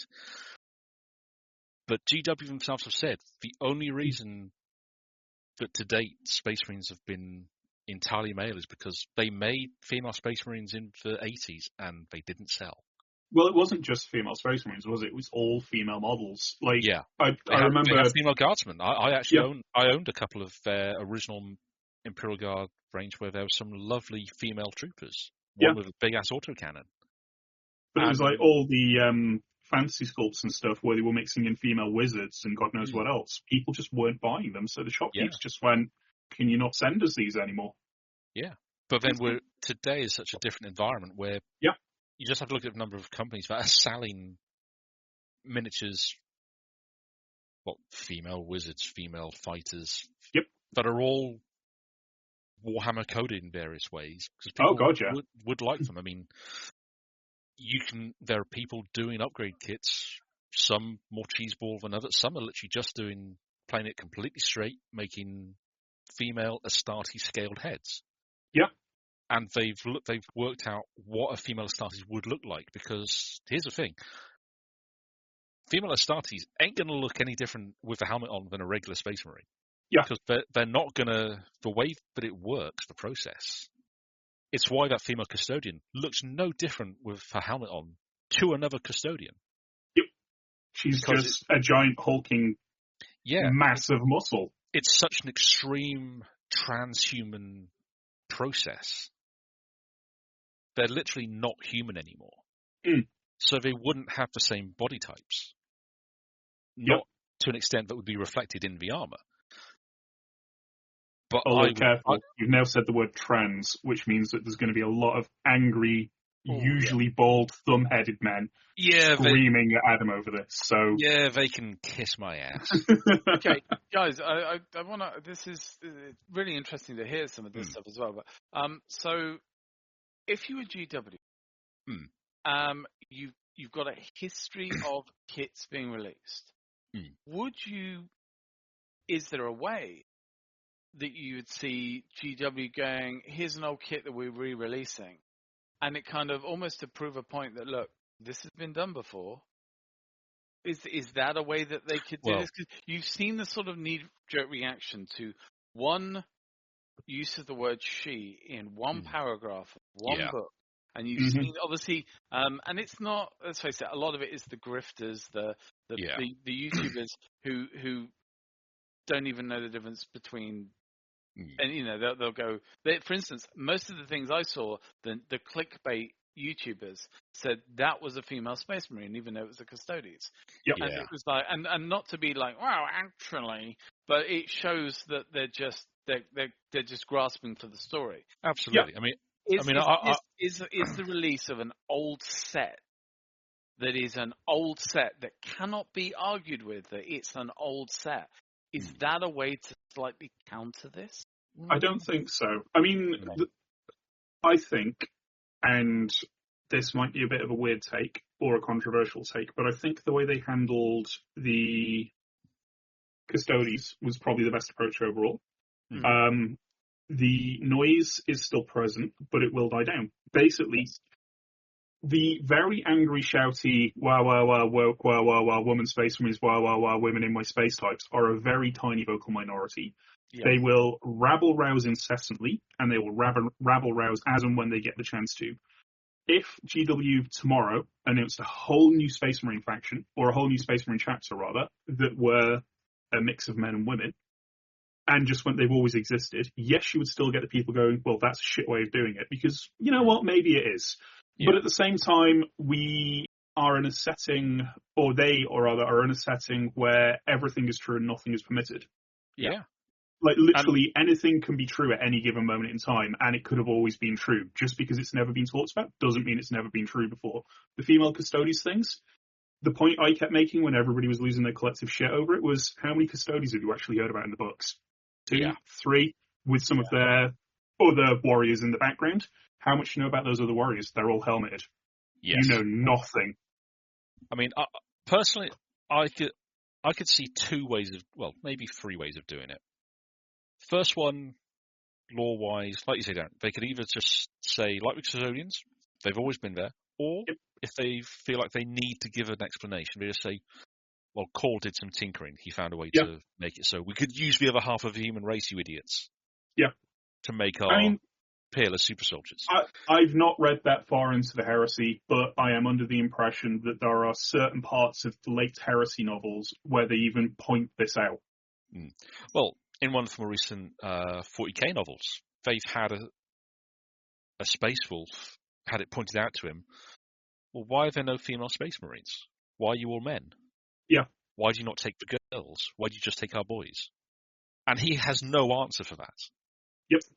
And as far as I'm concerned, if they came up with a thing and just said, look, Cole looked at the fact that there were only male Space Marines and thought, well, that's stupid, and came up with a way to use the other half of the human race. That's one approach. That gives you a law reason for it. Yep. Otherwise, I'd either, as kits start either being retooled or new kits come out, bare heads, you maybe have options for the female heads, or, and they've done this for AOS in the past, because they did, back when Stormcast first came out, they did a whole separate pack of female heads in resin. That's not my preferred approach. It feels like it's a bit too on the nose, but it is a way of doing it. And if you want to, if that's a way where someone can get enough heads to do a whole Space Marine army, because let's be honest, you don't need unless you're doing Space Wolves, you really don't want all your Space Marines unhelmeted, because that's a lot of work to mess around with. Yeah. So that's another option. So there are ways of doing it, both from a lore perspective and from a practical retail perspective. Are they going to do it? I don't know. I'd love to see them try.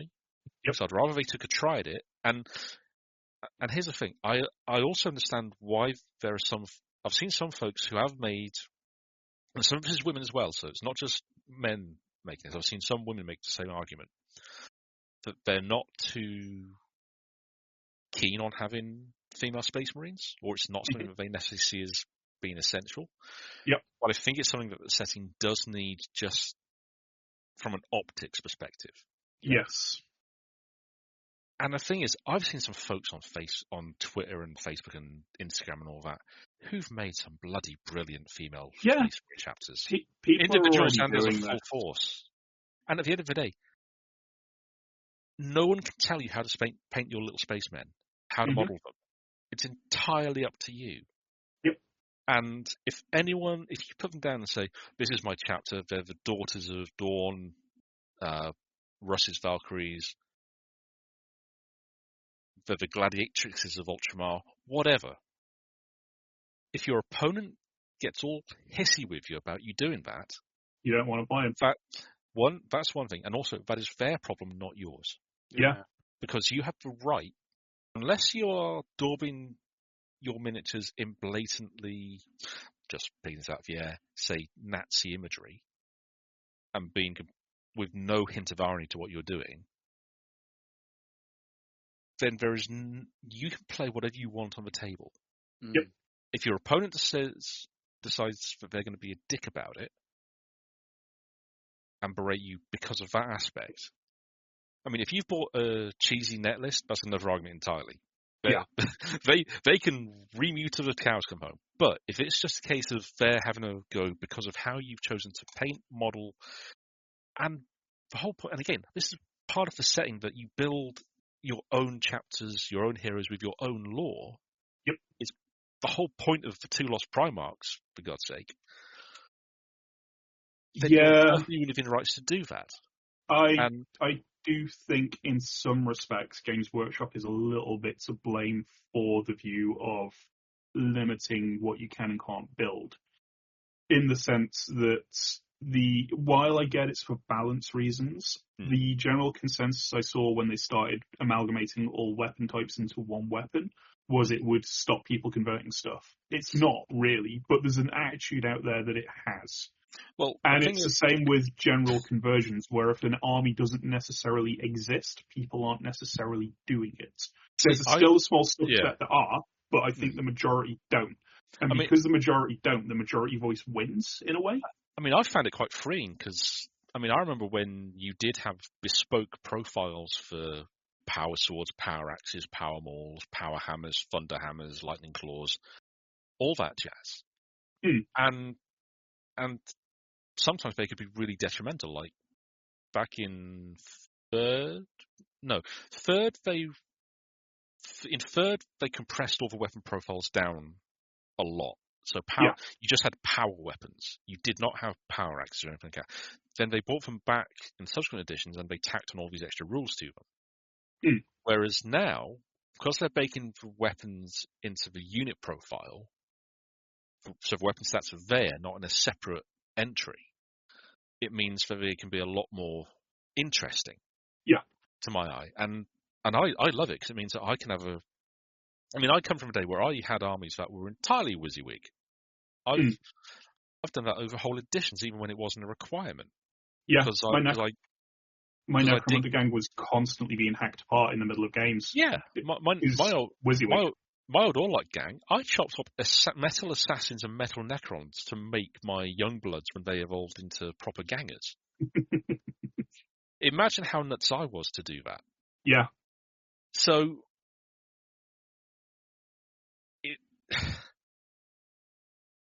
on the one hand, there is.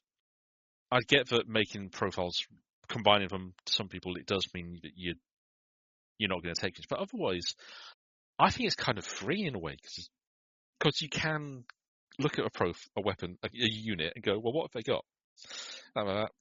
Well, that's not great, but I can still model it.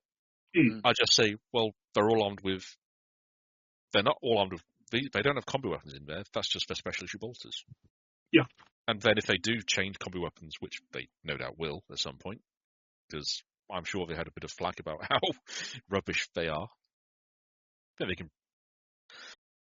can just say, oh yeah, we're using combi weapons on these guys. It'll be fine. They got combi flame, he's got a combi melter. It's all good. Yeah. Because I fully expect that, because, I mean, they've not kept weapons the same over more than like an edition or an edition and a half at most.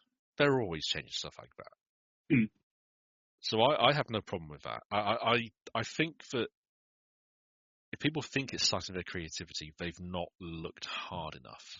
Yeah, I don't disagree with that. And it's a weird subject matter, because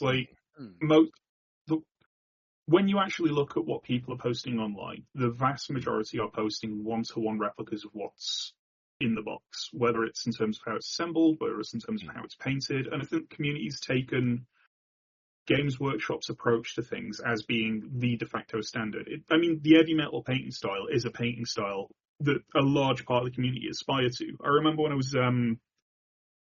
doing the college volunteering stuff, and one of the kids was just like, I want to paint like that. And I'm just like, are you sure? Are you sure you don't want to paint like more realistic? Are you sure you... No, I want to paint like that.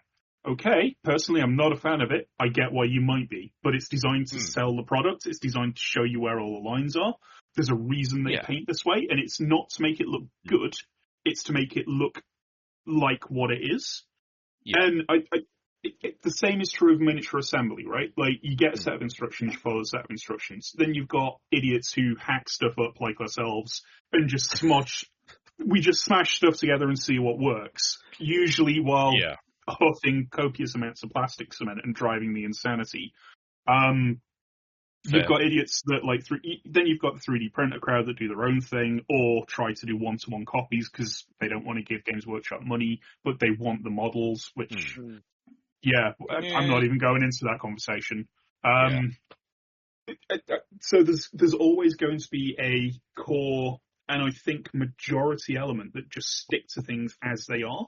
And then you've got the smaller group that do whatever. And I kind of don't know where I'm going with this. Female Space Marines. So it's complicated. There's a small, there are a small contingent of people that are custom building their own, but I think until Games Workshop come along and release them as a dedicated, yes, this is a thing, that will only ever remain a small contingent. And I think in terms of the wider, well, they're all helmeted, so they're all just women now. You can't tell. I think that is also going to remain quite small. Because, again, people just want to... It's going to sound demeaning, but people are being spoon-fed a way of doing things, and they're happy with the spoon-feeding. It's not that they don't want to think of their own thing. It's not that they're intellectually lazy. It's just... We all lead busy lives. We're all, constantly doing shit and thinking about shit, and most of it doesn't matter. And the stuff that we care about, we're too fucking tired to do anything with, so we just stick to what's in front of us. That's sadly fair, unfortunately. I'm going to ask another one of these questions because I feel like it's great. I like doing this because I feel that it's my role to ask the questions that might get a nasty response or I'm stirring the pot basically. But so here's the thing then. Do they come out with a box set, maybe like a starter box set, which would be good, and they include in there with a squad of Space Marines or whatever, they give you the options to have male or female heads. And they do that first, and they do that as an open starter, and they go, we're just trying something new, we're trying something different here. And they say as well, by the way, we're doing this, and there will be law to back this up later. Or do they try and set up law now and go, we're doing this because there will be a box set later? I mean, I could easily... I get the feeling as well, both of you might have very different opinions on this. Which would you like first, chicken or egg? They've actually already done the second approach. Cool. Because if you look at Custodes, the law is there. Yeah. They don't have the miniatures, but the law is there. Cool. So we already know how they would handle it, potentially. If they were to do it for Space Marines, they would probably do something very different because it is their precious baby, the entire IP rides on it faction. So the amount of kid gloves that they would treat doing something like that with is unreal because, let's be honest, people got angry about Custodes, but you had sensible heads sitting there going, no, guys, seriously, come on. A larger, more vocal contingent are going to get angry if they do it with Marines. Yeah. I mean, part of me does wonder, could they just rip the Band-Aid off and just do it in one hit? And if they were going to do it, I think they need to. I mean, I do think it's a question of when, not if, to be fair. Because I don't think they can reasonably not have female Space Marines at some point. It's an inevitability. I mean, especially when you look at so many other franchises, not just in the tabletop gaming space. There's a hell of a lot of systems where a lot of they're not gender neutral, but the balance is quite substantially even. And a lot of, War Machine, Hordes, Infinity, just those off the top of my head, all of those have named characters who are women and are part of very male-dominated, what we would think of as very male-dominated spaces. Yep. and some of them are the most powerful members of their factions. But then the units themselves, the line units, a lot of these companies have been very.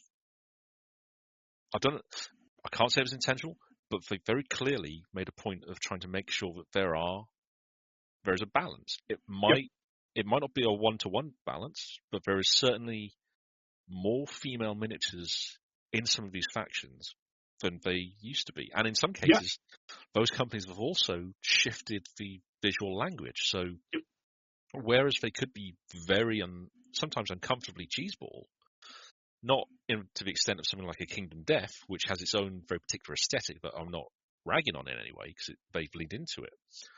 But there are companies whose earlier work was leaning in a very particular way, and then they've shifted. So, just an example here, Infinity. When I first got into it, there were several miniatures that were infamous, shall we say, for how they looked. There was at least one female trooper who was wearing a miniskirt, and you could see her Equipment. you could see her undercrackers, to say the least. And I have a miniature. I had to sculpt on it. I felt bad painting it. I sculpted on a longer skirt for it. But since then, they've shifted away from that. So, although a lot of their female troops, for some factions, are wearing armor that is obviously clinging to the female body, one, they are still working to an anime aesthetic, but also it's a very high sci-fi aesthetic. Yeah. Yep. Where they're using everyone is wearing form-fitting, vacuum-fitted armor in some way. So it doesn't feel as awkward. Yeah.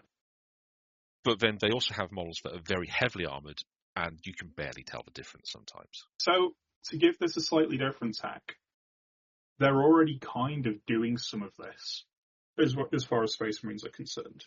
Because we are seeing an increasing amount of representation for non-white members of Space Marine chapters. Yes. And I love it. Yeah. And while it's never been they don't exist, it was just never really talked about in the early days because the majority of Games Workshop's audience was presumed to be white and male. Yes, and kids. absolutely. And so they catered to that audience. It was easier to paint Caucasian skin. Yep. So they catered to exactly that audience. And then obviously as they started fleshing out the setting more, you had the likes of Jigathri Khan and Well, not even that. The Katshan Jungle Fighters Codex supplement, the cover, and you didn't really have this in the previous Guard Codexes in any way, but that cover was very specifically white and black guardsmen. Yeah, and I'm pretty sure there was a woman on the front, wasn't there? I think there might have been, yeah. But the difference is they were Guard, and that was allowed. Not Space Marines, it was, which is where the controversy comes in. But we hadn't seen the artwork reflecting that up to that point. Yeah, I mean, that's true. Prior to that book, I had painted a massive army of jungle fighters, and I'd very specifically made a point of making sure I had every skin color under the sun because I thought that made more sense. Yeah. And also, I'd watched a lot of Vietnam movies and Predator, so it was on my mind thinking, well, of course they have to be everything because that's the aesthetic. It makes sense. Yeah. And like you say, it's Guard. It's a lot easier. It is easier to get away from word. It's easy to do it and people not kick up a stink. Yes, and there's not the defense from the idiots of, but space magic. Yeah. Where, magic sperm make man white. Ooh. Yeah. I mean, the salamanders are ostensibly black, but they're not black as we think of them. Their skin color is literally charcoal. It was a very backdoor cheat method to get. Yeah. Let's face it. I think as well, like people have just. It's not like the haters have given up on that. It's just they've accepted. Even they've accepted with the salamanders. Although the salamanders are an interesting case because the planet they recruit from is ethnically African in origin. So it was a weird case of, well, on the one hand, they all have charcoal black skin and burning red eyes, but also the planet they are raised from, the population are black as we think of black as a skin tone. So it's a weird one. And to be fair, early days they did paint salamanders as being African Yeah. black. It didn't come across. It's only been more recently they've gotten around to they're painting them in that way. Yeah. But also you have more chapters that are explicitly some like the Celestial Lions are explicitly recruited from a planet that is, or they have a lot of black members anyway. Yeah. And that's kind of also reflected in their aesthetic, because Space Marines do tend to be a bit of a grab bag of cliche cultural stereotypes. Unfortunately, it's the vibe. It's how it's where everything started from. So it's Yeah. just as you progress, you move on. But I like the fact that we are seeing more and more of it being in chapters that traditionally they've only been presented as being a monolithic thing. But The reaction to people of color in the Ultramarines, I thought was hilarious. It was like, look, we are we're 40,000 years in the future. We have fucked any semblance of racial diversity out of the human race. We should all be just a mix. I'm sorry. Yeah. I mean, I adore the fact that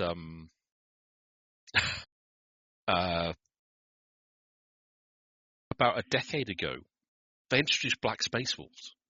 Yeah. And no one batted an eyelid. It's been a part of they specifically introduced a wolf lord who's from a very specific part of Fenris where the population is generally Veta, but they're darker of skin. Mm. And when they came to paint miniatures of him and his company, who tend to be recruited from that part of the world as well, lo and behold, gosh and golly, they're all black. And I love that. You have black Viking space wolves. That's brilliant. I love it. By the way, sorry, can I just going to jump slightly back to the previous thing here, but would you say of all that, like, again, you guys play with different chapters, and you play the game, guys. I don't, so you have a perspective on that. It's debatable whether I do. I was going to say that's stretching things a little bit, but we'll run with it. So if there were to be female space marines, while in terms of cash and visibility, Ultramarines might be choice, but would you say that Space Wolves would actually be the logical choice? Oh, from a lore perspective, because as well, the culture of the Shield Mage and the Valkyr and the well, you've got badass. Why not? Why would they not be? Yeah. Why would they not be? You know? I mean, the whole point of the Space Wolves and Fenris is that it's a planet where everyone has to fight to survive. Yeah. No one reaches adulthood on that planet, or even youth on that planet, without being a brilliant sailor, probably a pretty decent warrior, and with a bevy of skills that would make most Vikings of our past look at it and weep for what they have to go through. So I could easily see Space Wolves being the first ones, the most visible, or ones who would be most accepting for it. If it was a new thing, I could see that. And the ones who probably celebrate it most. I mean, I don't doubt that any Space Marine chapter would think of it as to have the option open to them. They'd probably have to come up with some way, because some would probably have trouble getting their heads around it. No, just because of tradition, because of 10,000 years of this is how we do things. But I'd be interested to see how they did it. But yeah, Space Wolves, I think, would be the ones who would be off the bat. Like, we don't have to just recruit for boys who are kind of idiots. Great. Let's get some estrogen into the chapter. Yeah. I mean, the other side of it as well is obviously if they keep pushing the timeline forwards, we're going to get closer and closer to midnight. The Imperium's going to get more and more desperate. So there's potentially going to be an argument for, shit, we need more Marines, lads.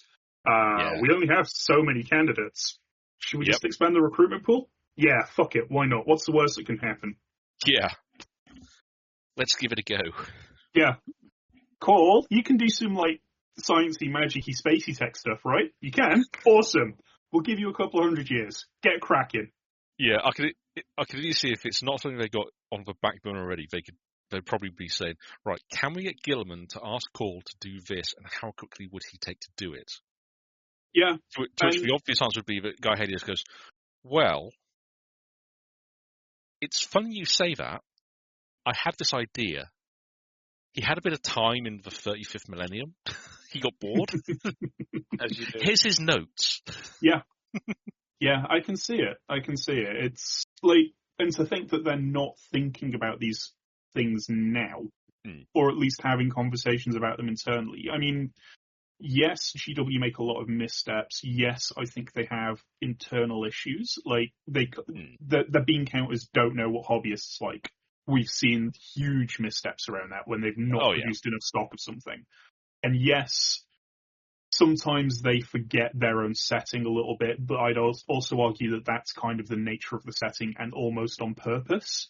So yeah, to think that people in Workshop aren't potentially thinking this is something we might want to do at some point in the future, how do we approach it, I think is idiotic, to say the least. Like, they're gonna...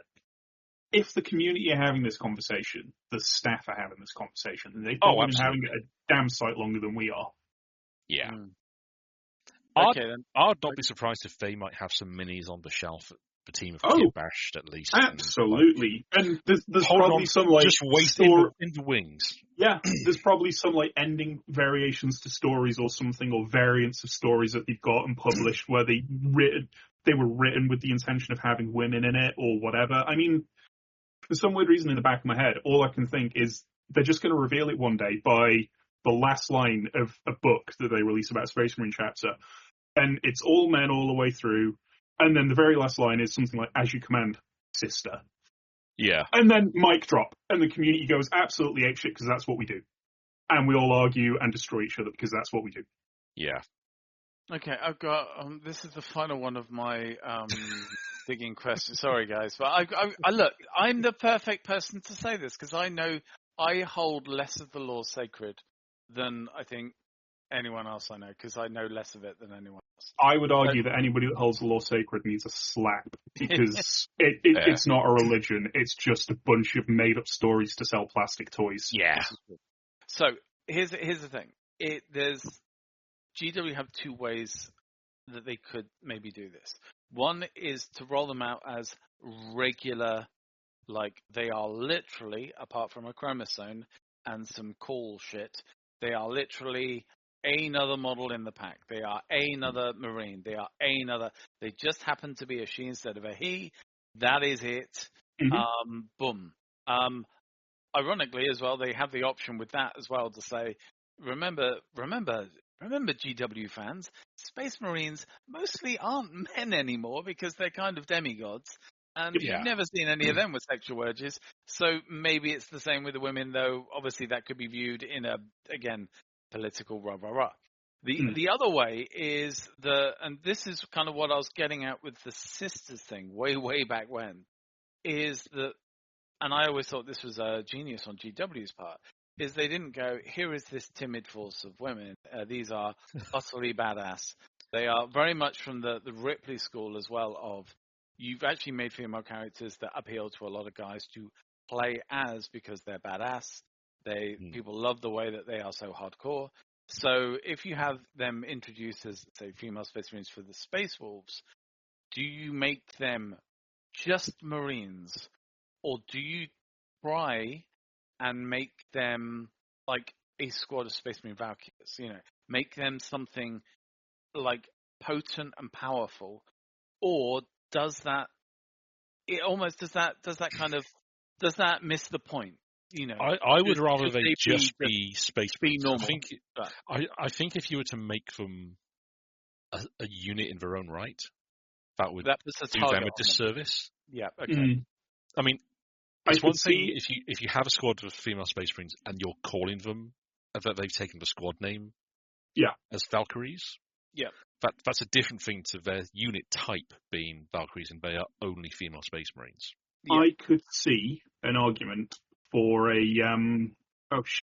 them again. I should know this because I collect the faction, but I don't own this particular unit. The New Dark Angel cloaked dudes. Other companions. Shit, what are they? Inner Circle companions. The guys in the robes that were newly sculpted the other year for Dark Angels. What are they called? Companions. Hello? Oh, God damn it. Have I been booted? Am I still on the call? Yep, Anybody you're still hear on. Can you hear me now? Hello? I I'm can't not hear sure. anybody. Ah. Has my headset died? I think your headset has died, sir. Shall I Hang jump on. in the text channel and just say? Circle Hold on. companions. There we go.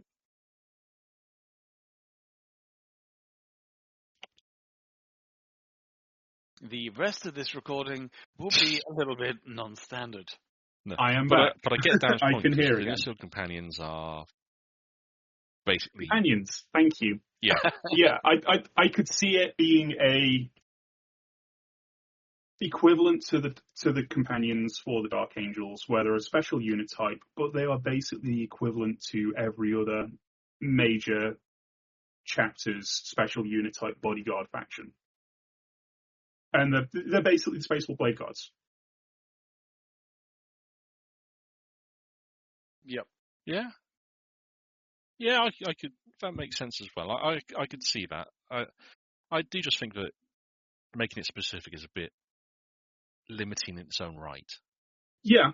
But if I could see that as a way of introducing them, and they're a specialist unit, they're bodyguards to special characters, blah blah blah blah blah.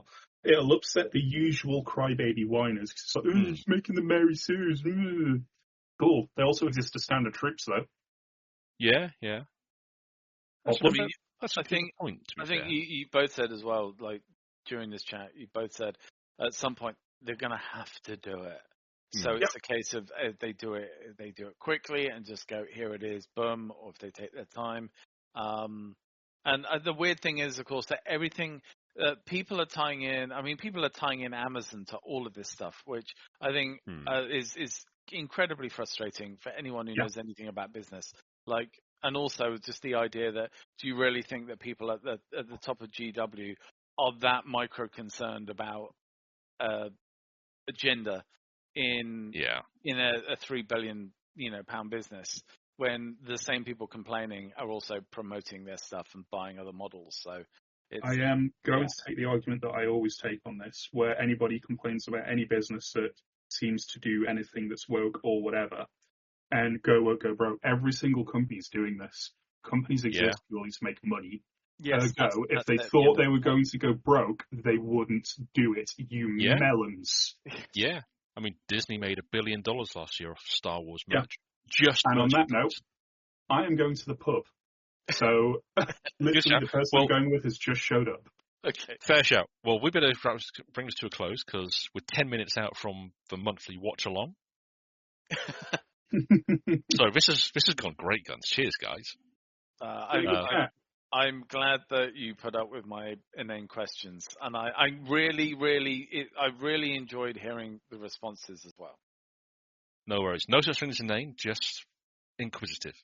Yeah. So, no such thing as a bad question.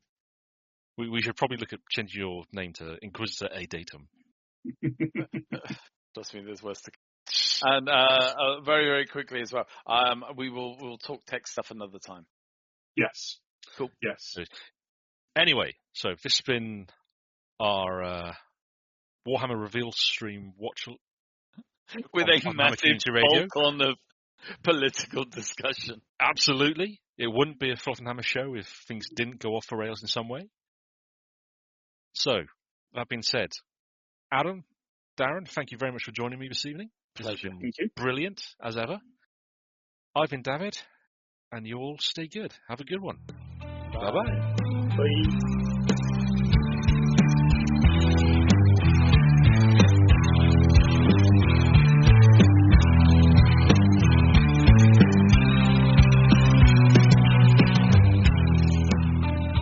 This has been a Fluff and Hammer production, brought to you by the Fluff and Hammer. Come join us at thefluffandhammer.com for all sorts of hobby nonsense you never knew you needed.